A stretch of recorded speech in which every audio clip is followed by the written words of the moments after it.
Welcome, ladies and gentlemen. This is the final day of relegations. I am Gandhi, joined by Adonis. It's Adonis. It's pronounced Adonis. Adonis. It's Uknik and it's Adonis. Well, anyways, guys, this is the final day. There's 2 spots left for grabs, or 2 spots total, 1 in Europe, 1 in North America.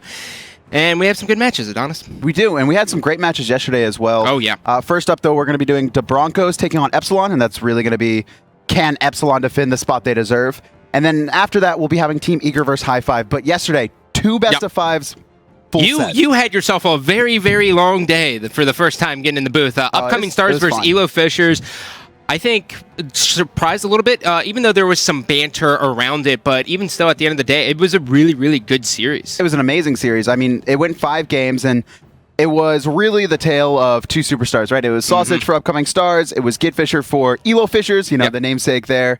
But it was also Q. Git Fisher was a baller. He was yesterday, really by the way. good. He was fantastic. I expect him to do much better in the Challengers Cup now that one team's gone and maybe another team will be gone after that. Now, on the North American side, we did have Enemy Esports playing as well, which I thought that series was going to be over in 3. But, Enemy Esports, they go up 2-0, but they weren't able to close until Game 5. Yeah, and Game 5 was pretty intense. Jerby was, some games we saw Jerby play amazing, like, oh yeah, obviously one of the better players in North America, one of the better mids. And then there's the games where it really wasn't his fault on his ISIS game. He got dove pretty hard, but I mean, at 23 minutes, he had Magi's and Boots completed on ISIS. It was just it was a rough series. I don't even know what you do in that scenario. In reality, I mean, you get dove, you die instantly, and then... I mean, if you're forced to buy Magi's and beads on a mid laner at 23, it's pretty bad. But is that the... And anyways, we're going to go ahead and take a look at today's schedule, even though Adonis already touched on it. Epsilon Esports making their debut here, taking on the Broncos. Now, Epsilon Esports, these guys... led kind of by hi-rez, have destroyed the Challenger Cup series. They didn't lose a single week, and they're going to carry that momentum on into this Challenger Cup relegation. I expect so, too. I think it's really, can the Broncos play spoiler? Can they upset? It's very unlikely. It is Europe. It's possible. Like you said, it is Europe. But I mean, many players and many viewers thought that this team, the hi-rez, the Epsilon team, the roster, should have made it into the SPL originally. They had a DC during the qualifiers to get into the spring split, and then they had dropped a game. It was very unfortunate, but they were forced into Challengers Cup. Many thought, and I have to commend them for sticking together. A lot of teams would just break up after that. Oh yeah, look to hi-rez is going to try and snake his way into a team. There's always that possibility, but hi-rez, he kept his team together, and he's got some of the most mechanically skilled players, I think, in Smite. Yep. Now, in case you guys aren't familiar with the teams who have already qualified, we'll go ahead and introduce them to you here. Starting off with the European side of things, the Night's Watch made it in. Upcoming Stars held their spot, and today we will find out if it is going to be Epsilon or the Broncos. Who you got in this matchup? Let me ask you that. I got to go Epsilon, right? Yeah, me too. I watched a very limited amount of Broncos games, and they're okay. It's not like they're bad, right? But it's just Epsilon is so good. They're a team that could potentially be, in the 1 to 4 slot for Europe come this summer split if they make it up. The words out of your mouth is that the guys on Epsilon are actually more mechanically sound than most of the players actually in the SPL. Oh, for sure. I mean, Ninja Demi, many were wondering why wasn't this guy in the SPL in Season 1. Yeah. Comments out, and he reminds me a lot of Cyclone Spin in North America. Brings a lot of different gods into that solo lane. I've seen him play Rama. I've seen him play just a variety. And you see how good Cyclone Spin is. Oh, yeah. Now we're going to go ahead and take a look at North America standings here, see what teams have already qualified, since we do have one of those games coming up as well.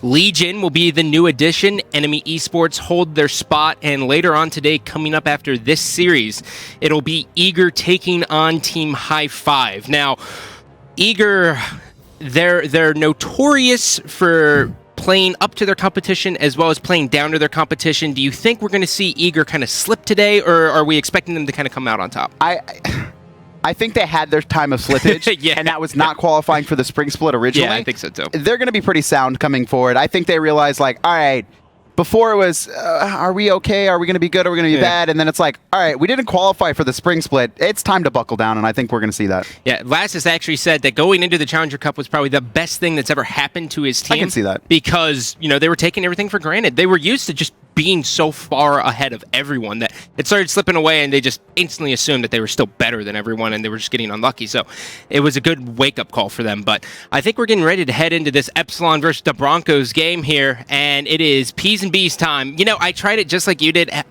I'm not feeling it. I don't feel it. We got to come up with our own thing. Well, let's just stick with picks and bans for now. We'll decide that later on.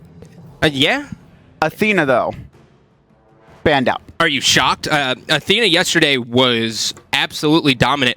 I noticed two things yesterday. Okay. And correct me if I'm wrong, but the one thing Athena brings is, one, she can pop beads very easily with taunt. Yes. But on top of that, you really have to pick and choose your fights so carefully because Athena can always just show up and ruin it.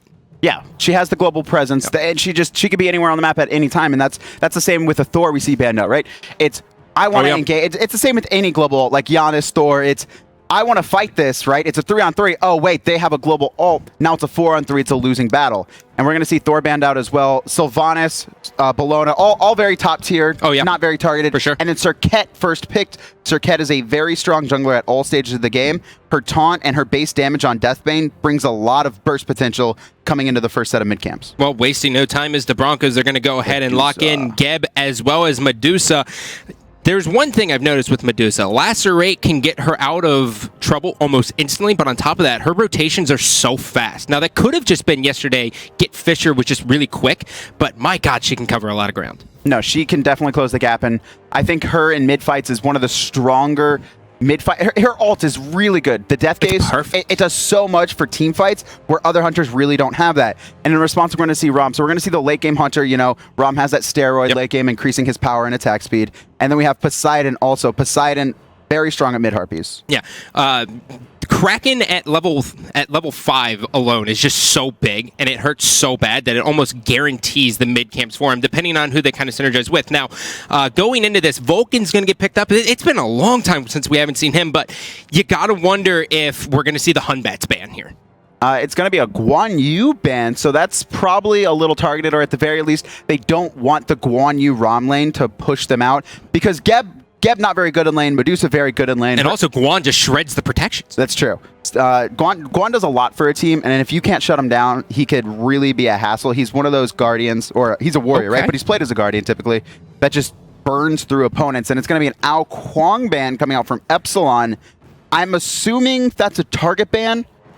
If it's not a target ban, then they're trying to run bruisers. Ao Kuang does very good against bruisers. Yep. Ao Kuang just shreds. I mean, that threshold on the execute is huge. Now, to me, the Broncos should just be grabbing Hunbats here. That instantly puts them in perfect contention for every single mid-harpy to kind of deal with the Poseidon. And plus, Serqet, at the 3-minute mark, she's not going to be as lethal as she is, come 6 and 9. That's when she really starts destroying everyone. One thing, though, is when you're a weaker team, sometimes you want to try and win early. Just as I said it. Just as I said it. Thanatos gets locked in. You want to try and win early if you're probably a weaker team, because that's how you can really upset. We actually saw that at the SWC way back when. We saw the Chinese teams, OMG. They ran a lot of Thanatos Isis trying to set up early, and they looked good. They weren't able to win, but that's how you upset bigger teams, and it will be our Hercules and bruisers, just like I said. They don't want the Ao Kuang to shred their Hercules and tier. They want that front line to not be countered out. Now, it's really going to be scary for the Broncos because of the Thanatos, though, right? I mean, you pick Thanatos so you can be aggressive early on, but if he doesn't get any kills, that's a slippery slope to a loss.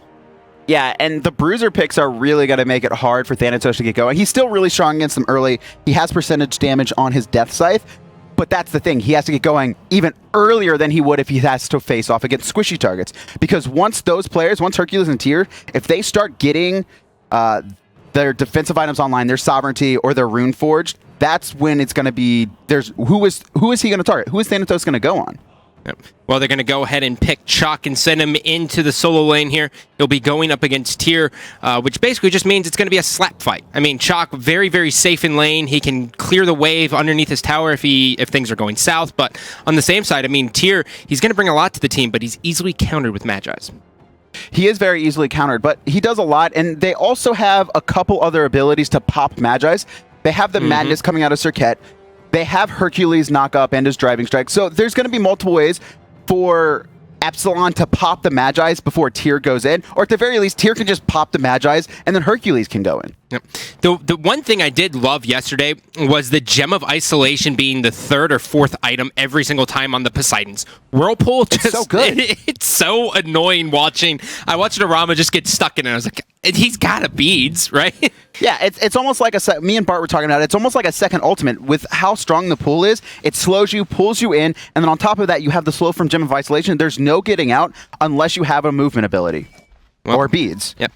Hercules starting to push up here, trying to get the early wards in. That's going to be Raffer. Raffer ran Hercules so many times at the beginning of Season 2, going for the relegations for Split 1, and he was very, very lethal on him as well. Now, when I'm looking across here, Chaac actually is going to be rushing Magi's, I'm assuming, to deal with Tyr? He won't be rushing it. He'll be picking it up probably 3rd or 4th item. You don't really want to get Magi's early because... Or not Magi's, I'm sorry. Mystical Mail? Mystical Mail, okay, that's I was about to say, I'm like, you don't really want to get Magi's. I was like, oh, God, it starts with an M. Yeah, and we saw that a lot at the spring finals. A lot of these bruisers, Tyr specifically and Hercules specifically, picking up the Magi's because you really can't fight into a Magi's if you're another bruiser or another physical damage dealer. Yep.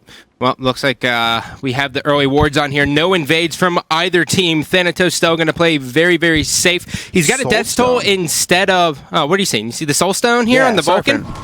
What are you thinking about it? You like it? You hate it?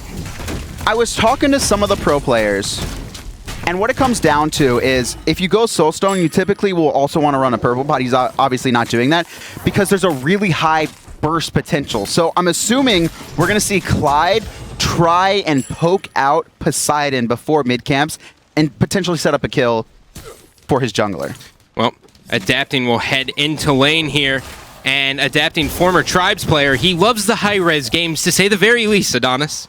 I'm sure Adam's a big fan. APC's a big fan of him loving Tribes. Yep. A sub 50-second rotation coming out of him. We're going to swing into the duo lane side of things.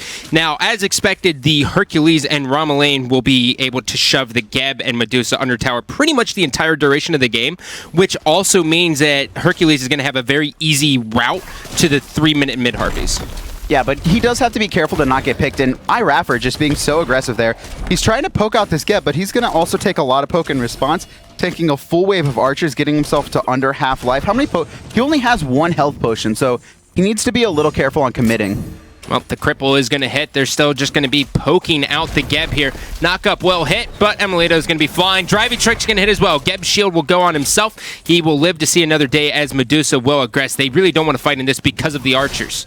For sure, and Acid Spray doing a ton of poke there, as we saw. Meanwhile, in mid lane, we saw reversed back harpy steals. Revel ended up stealing away Epsilon's back rights, while Poseidon ended up stealing away their back rights as well. Yep.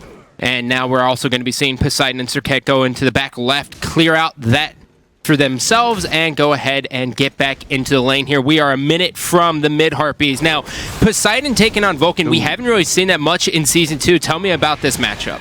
Poseidon, we've seen a lot of Poseidon, right? But well, obviously. I'm saying the Poseidon versus Vulcan, though. We haven't seen too much Vulcan, and it's going to run similar to an Isis versus Poseidon matchup. Okay. Where the Vulcan can't really get away from the Kraken, the Whirlpool Kraken. He has no good movement abilities. He's just going to have to buy an Aegis early. And we saw a lot of players yesterday wait to buy their Aegis or beads and fall prey to a Kraken and Ares combination. So I think that's going to be really key for Clyde here is on his first back, he has to get this Aegis. Otherwise, Epsilon might recognize it and try and force a fight early. This is a very smart play out of the Hercules to shove that wave. They want to make sure that Geb cannot contest these mid-harpies. Now, it was a little bit early, and Hercules actually had to back because he didn't have any health pots. As you said, he only started with 1, so he's very, very low. So 10 seconds until they come up. Eyes really on Epsilon if they will try to contest this left side or if they'll just give it up and go right.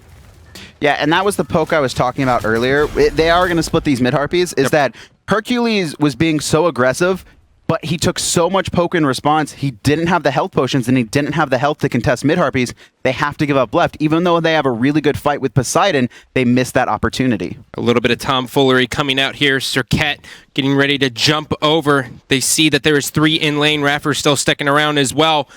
We have the ultimates on the board here for Yaman, as well as adapting, but not Raffer. The poke comes out. Raffer very, very low. Serqet's going to go down. The Mez will hit. Kraken's going to be good. Yaman gets the first blood, knocks him back, and now he's just going to go ahead and rotate out. Epsilon showing that aggression. No Aegis there. That was great timing. A great play, really. Have the Serqet sit over in mid-harpies. The Broncos had no idea she was there, and then Raffer basically baited himself, right? He moved forward, he put himself in a position where he could potentially die, and that got the Thanatos and the Geb to move forward. Meanwhile, Serqet snuck around the back, and they were able to combo that Vulcan down, who, like I said, still doesn't have Aegis. He's for sure going to have it pretty soon, though. He's picked up beads. Now, when we have the time, since we have the time here, Rama's starting off with the Dev Gloves build, and across the way, the Medusa going right into the Heartseeker. From everything I'm seeing, Heartseeker is very high risk, high reward, but it seems to be winning out those battles. Yeah, because generally these players are going to be playing safer and not looking to fight. Medusa has superior clear in a one-on-one scenario, right? That's not including the Hercules, who has insane push as a support player. But he's going to just be safe, right? He's going to be farming out. He's going to get his Aussie online fast, and it's going to be more power than that Devos is going to offer the Rama. Serqet pushing back in here. Poseidon getting poked out. Do you remember when Vulcan was ridiculously strong in Season 1? He was really strong, but he had some nerfs, right? Yeah. Before there was no targeter on the meatball, right? And that is one of his key strengths, is hitting that meatball does so much poke, especially late game. We saw Jiminy Glick from yesterday by a Soul Reaver, and what this allows him to do, and we'll probably see a very similar build later in the game coming out from Clyde, it allows them to just put someone in a bad position by only hitting one ability. They're at 50%, they can't do much. Thanatos rotates in here. They're trying to get this. The ultimate from Medusa is good. That's a perfect death sight. Cleaning it up, tying it up at 1 apiece. The gold difference is not even worth mentioning at this point. It's like 200 gold. Yeah, even though Epsilon got first blood, they haven't really been farming efficiently across the map, so they've dropped a little bit of it. But Yaman and Adapting might continue to look for aggression here on left lane, but they're going to walk right over that ward. Yep, so this means that Medusa will be running away as fast as possible. The Scythe is going to be there as well, and Revel is starting to get active in this game, which is really, this is when he needs to be active as well. For sure. Like I said, they really need to win early before the Hercules gets his Sovereignty online, before this tier gets his Runeforged online, which he's gone boots first. So he's not too worried about a gank. I'm actually surprised about that, considering it's going to be a Chaac and a Thanatos, and he's not going to go a physical defensive item first. This tier is very confident in his play. Man, Epsilon really respecting the Broncos here. They know what's on the line, so they're not even going to try to fight for the left side. They're just going to take the right side, split the experience, and call it a day. I think the big thing here is how far behind Raffer is, or not how far behind Raffer is, but how much stronger Rebel is than Raffer. That's one of the biggest misplays I see coming out of Hercules players is they think they're late game all the time. They feel like they're way tankier, and Hercules can really get abused. We saw that, once again, referencing yesterday. We saw it yesterday where Hercules tries to contest mid camps and just gets 100-0 by a Kraken at level 5. Raffer is not tanky enough to fight, and they're just going to wait until he gets a couple items online, and then he can really be the main focus. So, looking at the items here, we're just going to go ahead and queue in on the solo laners. Chaac has finished Tier 1 Teleport, as well as Mystical Mail. Across the way, the Blink coming out from Tier, as well as Magic Cudgel. So, the rotations are going to favor Chaac in this scenario, so Tier really has to be fast at all of these team engagements. And that's what we said earlier, right? He's gone these boots, so he knows that if he needs to rotate early, he's at the very least going to be faster. That's a Kraken. That is a last breath as well. That is one dead Thanatos. Now you can continue. I don't even want to continue anymore. No, but yeah, that's a bad spill for Thanatos, right? We said he needed to get online earlier. He did manage to get a kill over in that dual lane. But look at this. Rotate. The juggle comes out. Power Cleave and Fearless. Cataclysm's forced out as well. Whirlpool's down. This is one dead Geb. Yaman will be able to get another kill. Poseidon Tridents. They hurt so good. Yeah, and he got outroted. Linux got outroted. I didn't notice that. I didn't see what the call was, but they're going to start up Gold Fury. That tier, with those boots, able to rotate a Chaac with a teleport. Oh, that was fast. Oh, yeah. That was about 2.5 seconds here. The first Gold Fury will be going in favor of Epsilon Esports here. And now we will watch as Ninja Demi will just leech off a little bit of experience here as he goes into the right lane. He'll miss a couple creeps as well as the Chaac, but nothing worth mentioning. Nothing worth mentioning yet. And Ninja Demi rotating there was huge, right? They're able to get that Gold Fury. And getting a Gold Fury this early is really important, as actually now we have trouble in the dual lane. Wow, Rama in a lot of trouble. The roll is going to be good. He'll ultimate up. Will he be able to get the kill here? He just needs to spam it out here. And he's one shot. What a perfect shot by Emilito. Yaman's there for the rotation as well. Raffer is in between two guys. It's going to be a Vulcan. He misses the backfire. The Mez is good from adapting. And look at him shred that Geb. That is a support Geb, and he's still going to continue to push forward. Adapting's going to set up the Kraken, and that's going to be good. Medusa, you better lacerate out of here, sweetheart, or else you will fall to the hands of Adapting as well. Yeah, Adapting had last breath up, but couldn't close the distance to pick up that final kill. And just back and forth right there, it was really unfortunate. I'm going to go with unfortunate for the Broncos. Oh, yeah. Raffer got so low, and the fact that he was able to kite around, it baited so much. It allowed basically the pressure to fall off Emilito. You saw him hit all 3 of his shots from Astral Barrage, and he was able to take out the Thanatos, who went from 100 to 0 in about 2 seconds. Raffer doing a great job of basically drawing all the attention to himself. Emilito did a perfect job there. I mean, he was super low, so he took into his ultimate. He hits Medusa once, and then he's able to hit Thanatos twice. So he comes down, gets the lifesteal off of him just a bit, and that was it. I mean, that is the strength of Dev Gloves, right? Yeah. Is that he can lifesteal off of everything. Now, across the way, Medusa does have an Aussie now, so that is going to help her sustain just a little bit more in these team fights. Yeah, but she only has 16 stacks on her, or excuse me, 50 stacks. It looked like 16. It's very small, man. I get it. It was hard to see, right? Yep. But look at this aggression coming out from hi-rez. This is what he loves to do when Trix Tanks runs a similar style. Is if you get ahead, if you get an early kill or an early Gold Fury, you can really start being aggressive here. Oh, what a good play there. Just dodging the Petrify here. Up to the skies he goes. There's one. Will he find a second? The final shot here, it'll be good, but it's not enough. Adapting will clean out the Geb. Geb has had a very hard time. Crashing down comes Thanatos. Kraken's going to meet him as upon his arrival, and that will do that. Epsilon, they're doing a good job at starting it. They only lose 1 in these team fights, and the Broncos just seem to be a little bit late.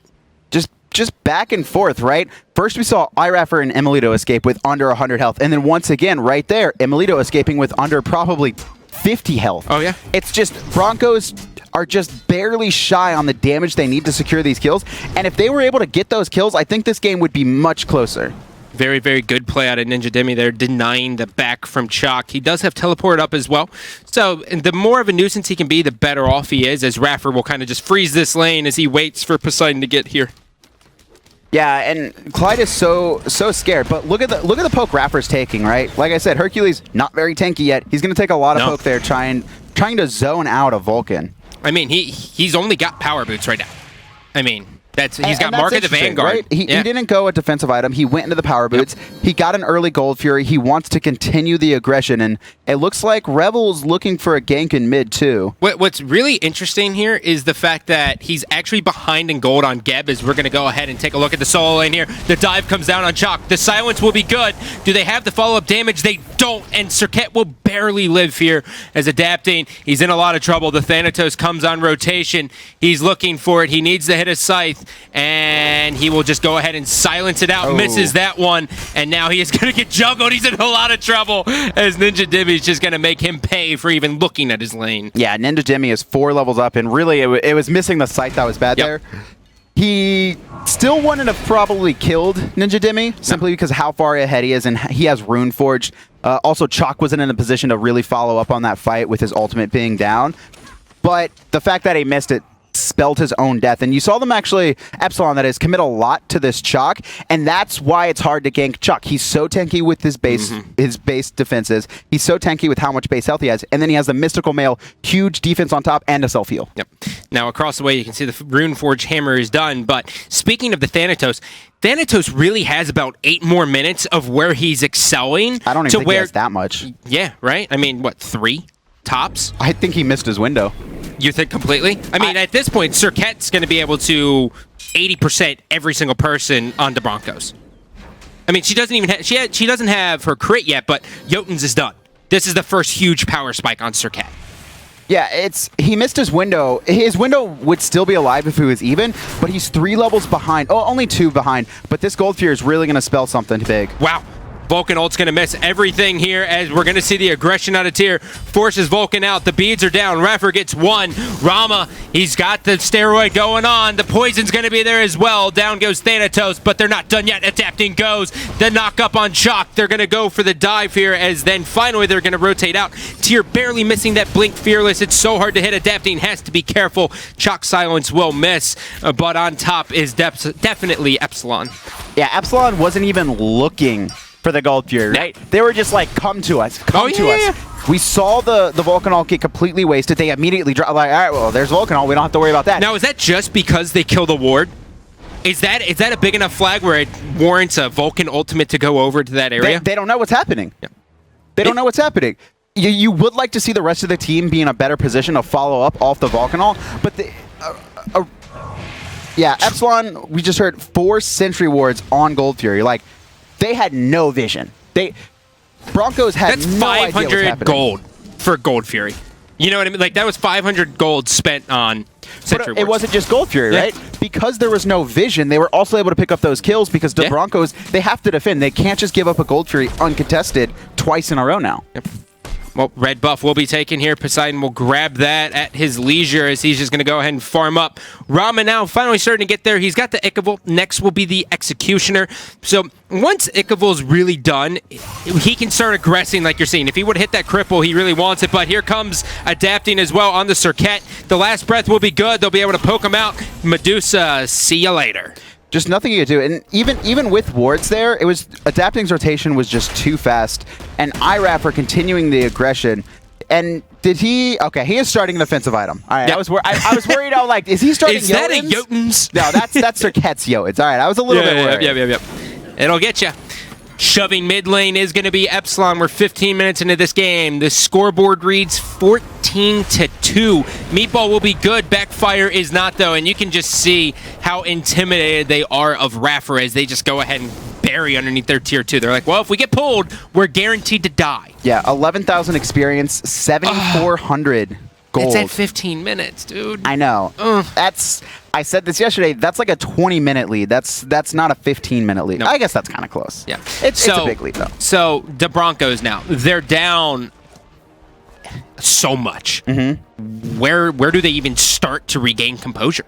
It's the Chuck's going to have to become big, and the Vulcan. It's really going to come down to the Vulcan, I think. He's going to have to... They're going to have to play defensive. They're going to have to contest, maybe not gold tiers, but for sure their towers. And it's going to be down to Clyde to doing a lot of poke damage before Epsilon's really able to get into the fight and then hope that the rest of the team can burst I'm not even sure it's going to be the Vulcan, man. I mean, you can just look at the difference. I mean, 3-level disparity between the Poseidon and the Vulcan, as well as 2,000 gold. I mean, that's a full item for a mage in the mid.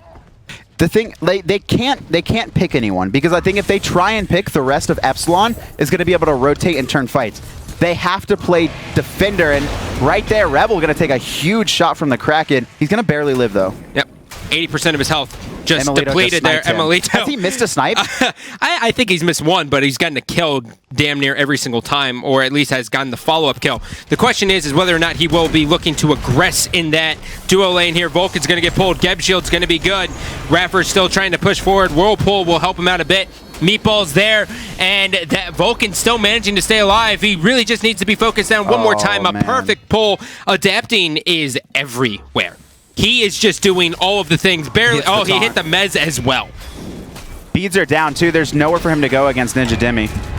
Yep, and Medusa trying to ult here, and she's still staying alive. I mean, she did the best she could, but it wasn't enough here as Chaac will stand between Epsilon and the Tier 2 tower.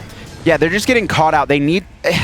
Like you said, it's really all 3 lanes are pushed up, and then it's just Adapting, roaming between each of these lanes, abusing anyone, right? Even if he doesn't get a kill, he's forcing out their beads, and then the next time he comes back, their beads are down. Emilito's going to take this tower, and I don't think they can kill him, even 2-on-1. He is 6-1-8. He has been a part of 14 out of 17 kills. He has been... His snipes have been on point. Some of the best I've ever seen, I think. Yeah. Like, he is actually. Oh no, I was talking about the Serqet. Oh, okay. Adapting has been a part of 14 out of the 17 kills. Yeah. So he has definitely done everything he needs to do, showing off exactly why they were able to get picked up by Epsilon throughout the Challenger Cup run, because this team is that damn good. So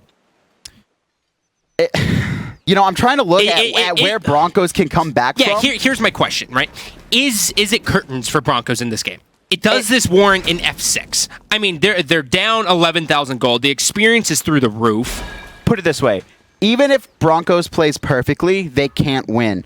They're going to have to let Epsilon get greedy, make mistakes, and then have to play perfectly off of that. We saw yesterday a Gold Fury that was attempted where their support got a little bit too low, and it turned around, it turned bad for them. So we're going to... Epsilon has to mess up. That's what it comes down to. The Broncos thought they messed up. Medusa, Petrify will hit as well. Take it to the skies is going to be Emilito. He finally misses one, but he killed the Geb. Yaman gets a double kill. 2 members go down for the Broncos, and now it is going to be a 5-on-3 power play. This could be Fire Giant, or they could continue to just push. I mean, Epsilon, they've been flawless at taking the objectives. We haven't really seen anything out of the Broncos besides attempts. They've looked at it, but they haven't even been close to even stealing. Oh, no. I mean... Which is really unfortunate. And Epsilon, they're not even doing Gold Furies if they have to risk it, right? They're just baiting it. They want the Broncos to try and contest their Gold Furies so they can just wipe them, which we saw the first 2 times. Oh, God. Oh, sweet mother of Mary. Oh, man. What are you looking at? That is a Deathbringer on Serqet now. If adapting wasn't at 19 minutes, he's got Jotuns and a Deathbringer. If he wasn't already destroying his opposition, now will be the time where you will see the true power of Serqet as to why she's regarded as picked or banned every single game.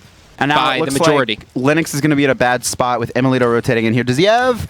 He has Execution online, so he will be able to chew through Linux here. Not the easiest target, but like just look, it's just constant poke. And then we have Serqet rotating in with percentage damage. There's nothing for him to do.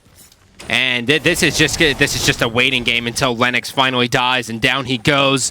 Adapting did use the ultimate on him as well, so that will be down, but they really don't even need it at this point. Adapting can almost zone out this entire team and just buy them time. Kraken's going to hit Geb's health. Look at it just get depleted. So level 20 versus a level 12. That's what happens. I mean, he's only got a sovereignty. No magical defense. Really low base defenses based on scaling, and that's going to be an uncontested look at Fire Giant for Epsilon. The battle here, Revel actually getting the best here of adapting, but Epsilon says, oh, you want to mess with our jungler? We're going to try to 100-0 you. He does manage to live. Boulder's going to be off the mark as Thanatos will retreat back to the base, but the tower sieging begins here for Epsilon as this tier 2 on the right side will be looking to fall down relatively quickly. Yeah, and Medusa was actually pushing up that left lane, but she backed off to walk back to base. I don't think I'm the biggest fan. I think she should have continued the push. She would have got a free tier 1, potentially a tier 2. And with Thanatos having forced his ult and his beads out, they weren't going to be able to fight on that right lane anyway. Here's an item we don't really see built on tier often is the Shifter Shield. Now, we used to see Shifter Shield get picked up on Thor's a bunch in Season 1 until Transcendence kind of became important on him. Some people prioritize it. What is the Shifter Shield bringing to tier? More tankiness, but at the same time, more base physical power. It's really a perfect item for tier. I actually love it on any warrior who has a self-heal. What it does is it gives you the highest base physical power of any item in 60. But when you're below 50%, it actually takes away 20 of that power and gives you protections, magical and physical. And why this is really good on healers is, so you get a little bit tanky when you get low, and that allows you to basically sustain through fights and then heal up and then get that power back. Tier 2 tower will fall as there will be no split pushing here. Epsilon fully grouped. Their eyes are on this middle Phoenix. You can see they're trying. Blink Cataclysm comes in. Geb trying to do everything. Medusa ult will hit, but doesn't stun anyone. Yaman forced out. Beads done. Boulder's going to be there as well. Emilito takes to the sky. He sees a Geb shield, and he turns his eyes to a different target, as now Adapting will go in all by himself. He takes out one. Still looking for more there, and he's still alive. The mobility of Serqet seems to just be too much, as this will now be a 5-on-3. Still sieging this base is going to be Epsilon, and now they're just going to go ahead and take out the left Phoenix. What a perfect engage from the Broncos, but what an even better disengage coming out from Epsilon. Like That's it. That was actually the fight that Broncos needed to do. Get blinked and Cataclysm so many, and then if the Vulcan had just a little bit more damage, if Epsilon had been a little bit slower, that fight might have gone into Broncos' favor. But Epsilon, perfect disengage, and then what else how are they going to defend this afterwards? They can't, right? I mean, the Geb did everything he could. They had the dream. I mean, he got 3 people in the Cataclysm, but it just simply was not enough. Really, there's so many standout players throughout that entire game. I mean, adapting. Do you ban the Serqet? I think the answer is yes going into game 2. It's going to have to be, but at the same time, adapting can do... He can play a lot of gods. He's not just limited to that one. Agreed. You know, Yaman played amazing too on that Poseidon, and he always seemed to just pick out that Geb whenever he was out of position as well. He also got our first blood here too, as we can go ahead and take a look at this. Yaman, he was very, very good. The Krakens were always on point, as well as just the damage overall. You never really think about how hard Trident hits until you actually get into a fight with the Poseidon a little bit later on, and you're like, wow, that's an auto attack that's hurting me this bad. Yeah, it chunks. It surprises you more early than late, because late game, if a Poseidon's sitting there auto-attacking you, he should be dead, or you'd like to think he's dead. Yeah. But early game, if they level it up over the tidal wave, it does a lot. And, you know, I think that first blood kind of just spelled how outclassed the Broncos were. It was a perfect bait, right? Serqet sits in that mid camp waiting, just waiting. hi-rez's in the mid. He's like, I'm level 4 Hercules. What are you going to... Oh, I'm going to get myself out of position. Right. Thanatos, Geb are like, let's kill him. He's out of position. Nope. Loops around the corner, first blood for Yaman. Yeah, well, we're going to go ahead and take a look at the bracket here, guys, to give everyone an update. Epsilon Esports, this is a best of 5. They have won 1 game. They need to win 2 more. Yeah, so it's going to be a tell if Broncos can really spoil, like we said. Yep. But additionally, there's the Cogsilla skin, guys. It is on the last couple weeks, I believe, June 2nd it ends.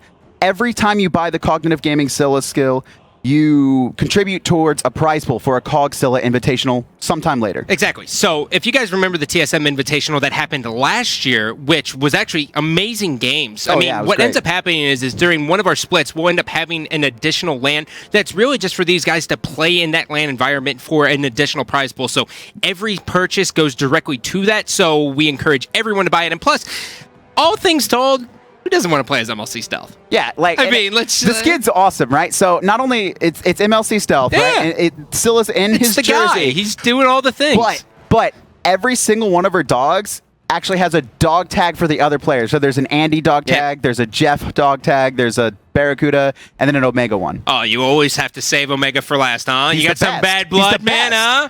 I was on a team with Omega. Leave me alone. Love Omega. Don't you start with me. But yeah, so that's Cogsilla. Make sure you guys get your hands on that. But we're getting ready to go into game number 2 here. But before that, we do have one more thing, which is going to be the season ticket. Now, personally, I think the season ticket is probably one of the best things to promote esports we have to date. This thing costs 300 gems. You buy this, it throws on the banner, and then you have the chance to win these amazing skins. I can't tell you how many times I get it, especially on the Xbox because it hasn't hit yet. People are just like, how do I get this Kukulkan skin? And I'm like, you better get to predicting, my man.